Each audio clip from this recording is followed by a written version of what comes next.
In today's Bible Fact Talk, the question is, will we know everything in heaven? Will we know everything in heaven? And I ask this because so often I've heard people say to me over the years, well, one day when I die and I'm in heaven, I'll have to ask God. Now I know what people mean by this. They mean that in heaven we will know more than we've ever known or understood here on earth. Now I know that is true, but we won't know everything. For have you ever thought about it? Knowing everything in heaven would make us omniscient, all-knowing, which is only true of God, not God's creation. Wow. When we get to heaven, both our minds and bodies will be glorified and perfected, but we'll still be human, created by God and finite beings. Clearly, our capacity for learning will be incredibly enhanced. As Paul writes in 1 Corinthians 13:12, he says, now we see but a poor reflection as in a mirror. Then we shall see face to face. Now I know in part, then I shall know what? Fully, even as I'm fully known.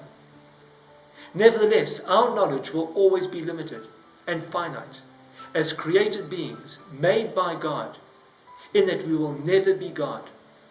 Instead, as God's holy children saved by grace, I have no doubt that we will spend all eternity learning more and more about God and His ways and His purposes. But God will always be infinite and will always be finite before Him.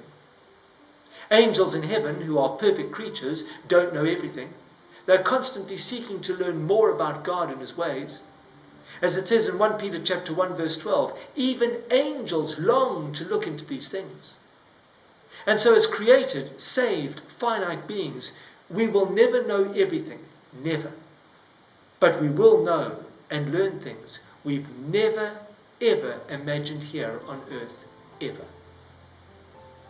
We will learn answers to our deepest questions and answers to questions we've never thought to ask. And many questions that we wonder about now will pale into insignificance when we stand before a glorious, majestic, omniscient, holy, infinite, all-powerful God one day. Wow. I don't know about you, but I'm awed by all that. Aren't you? May God bless you.